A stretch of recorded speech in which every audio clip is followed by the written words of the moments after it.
United states agency for international development यानी USAID अमेरिकी सरकार की एजेंसी जो विश्व भर के देशों की सहायता करती थी। एशिया, अफ्रीका समेत विश्व भर के 100 से अधिक देशों की गरीबी दूर करने के लिए 50 अरब डॉलर यानी 4.25 लाख करोड़ रुपए से अधिक का बजट डोनाल्ड ट्रंप ने एक झटके में उस पर एक प्रकार से ताला लगा दिया।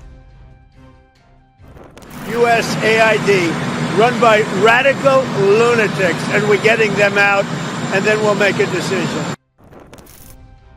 गरीबी की आड़ में यूएसएड का असली चेहरा कुछ और ही है। अमेरिका की ये सरकारी एजेंसी सहायता के नाम पर दुनिया भर में विध्वंसात्मक गतिविधियों को बढ़ावा देने के लिए कुख्यात रही है। 90 से अधिक देशों में तख्तापलट कराने और उन्हें अराजकता में झोंकने का श्रेय यूएसएड को दिया जाता है।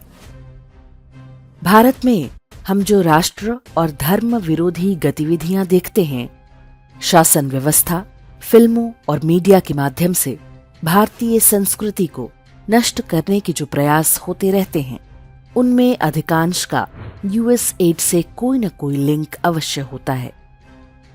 यहां तक कि इस्लामी आतंकवादी संगठनों को भी ये संस्था लाखों डॉलर देती रही है। मानवता की आड़ में यूएसएड कैसे खेल खेल रही थी? भारत को उसने किस तरह से अपनी चपेट में लिया? क्या अब उसके बंद होने से वो खेल खत्म हो जाएगा? इन प्रश्नों के उत्तर इस वीडियो में हम आपको दे रहे हैं। वर्ष 1961 में अमेरिकी राष्ट्रपति जॉन एफ कैनेडी के समय यूएसएड की स्थापना हुई थी। तभी से ये स्पष्ट था कि ये संस्था अमेरिकी हितों को सुनिश्चित करने के लिए सहायता की आड़ में देशों के आंतरिक मामलों में नाक घुसेड़ने का काम करेगी। इसके लिए वो कम्युनिस्ट संगठनों से लेकर ईसाई मिशनरियों और जिहादी गिरोहों तक की सहायता लेती रही है। यूएसएड का नाम भारतीयों को सबसे पहले 50-60 के दशक में पता चला था। तब भारत में खाद्यान्न का भारी संकट चल रहा था। अमेरिका ने यूएसएड के जरिए भारत को PL-480 गेहूं का निर्यात किया।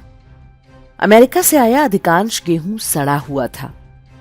गेहूं की बोरियों में पार्थेनियम नाम के जहरीले खरपतवार के बीज मिला दिए गए थे ताकि भारतीय खेती को नष्ट किया जा सके। पार्थेनियम को गाजर घास और कांग्रेस घास के नाम से भी जाना जाता है। इसके कारण गेहूं की पैदावार कम हो जाती है। ये इतनी खतरनाक है कि इसके पराग कणों के हवा में उड़ने से गांव में त्वचा और सांस की बीमारियां होती हैं। गाय भैंसों में दूध कम बनता है। भारत के किसान आज भी यूएसएड की उस तथा कथित सहायता से उबर नहीं पाए हैं। भारत के गांवों और शहरों में किसी भी खाली स्थान पर गाजर घास अपने आप उग आती है। इसको नियंत्रित करने का आज भी कोई कारगर उपाय नहीं ढूंढा जा सका है। यूएसएड और उससे जुड़े एनजीओ नेटवर्क के काम करने का तरीका बहुत ही अनोखा है। वे राजनेताओं, जजों और बड़े सरकारी अधिकारियों को निजी रूप से उपकृत करते हैं। उन्हें सेमिनार और ट्रेनिंग के नाम पर अमेरिकी विश्वविद्यालयों में बुलाया जाता। उनके बेटे बेटियों को स्कॉलरशिप देकर अमेरिका में पढ़ने के लिए भेजा जाता। घूसखोरी का ये ऐसा तरीका था जिस पर कोई उंगली नहीं उठा सकता था। इसी का परिणाम है कि आज भारत में बड़ी संख्या में ऐसे नेता, नौकरशाह और जज हैं जिनके कामों में भारत से अधिक अमेरिकी प्रभाव दिखाई देता है।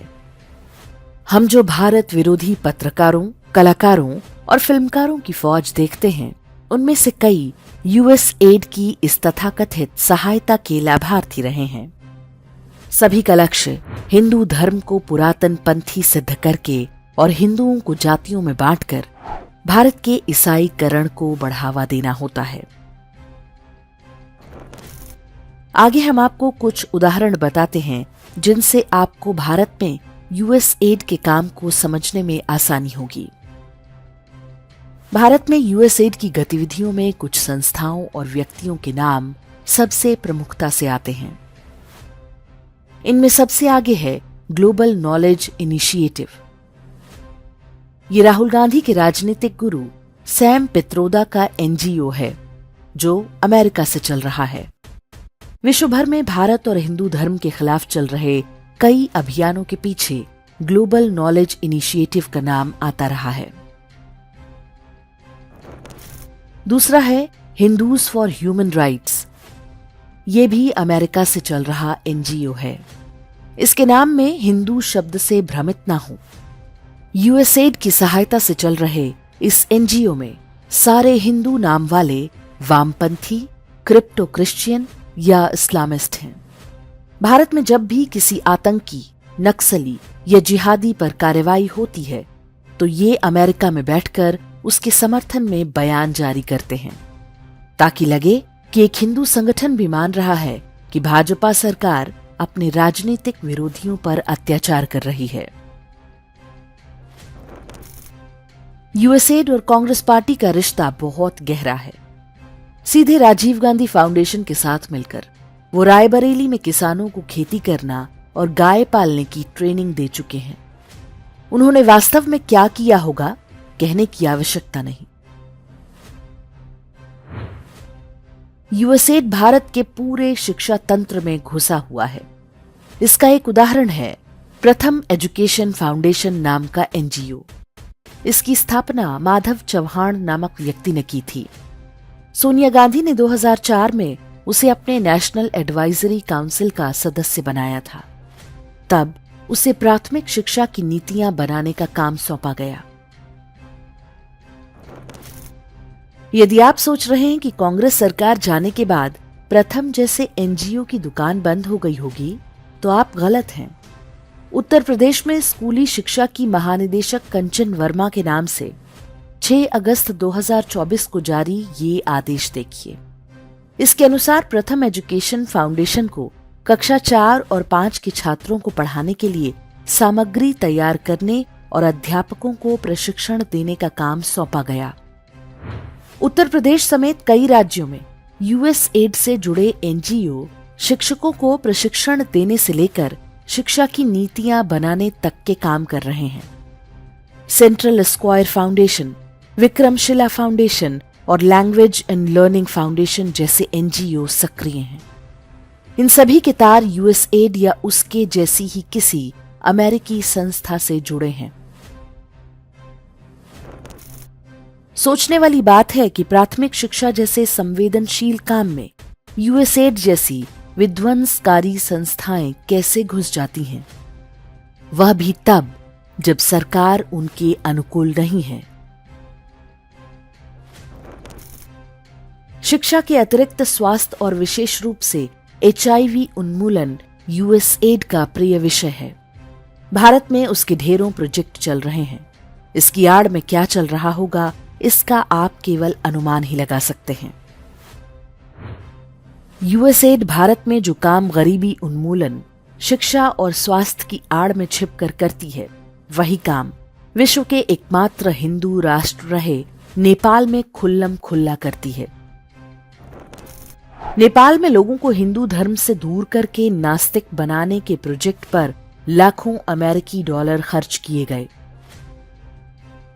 साथ ही यूएसएड ने नेपाल में एलजीबीटीक्यू को पहली बार फैशन के रूप में बढ़ावा देना आरंभ किया। इसके लिए भी बड़ी राशि अमेरिका से आई।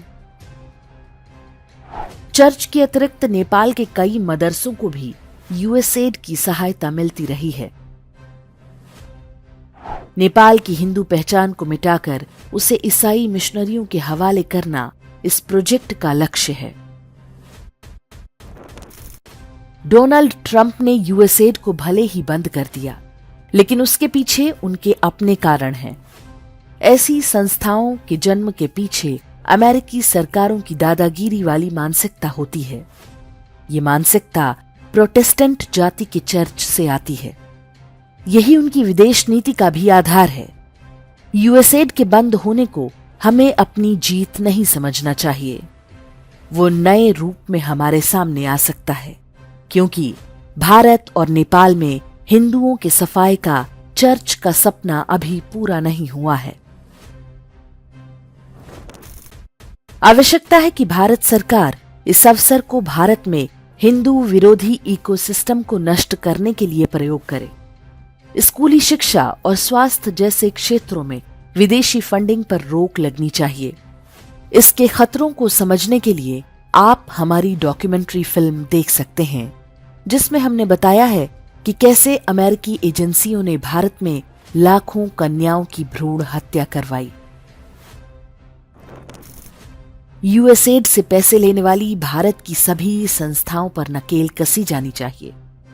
ये जांच होनी चाहिए कि बीते वर्षों में कितने नेताओं और अफसरों के बेटे बेटियों ने यूएसएड से जुड़ी संस्थाओं के माध्यम से अमेरिका या किसी अन्य यूरोपीय देश में स्कॉलरशिप पाई। यदि केवल ऐसे नेताओं, जजों, अफसरों और पत्रकारों की गतिविधियों को सामने ला दिया जाए तो पता चल जाएगा कि इकोसिस्टम और डीप स्टेट जैसे जो शब्द बार बार हम सुनते हैं वे कौन हैं और कैसे काम करते हैं।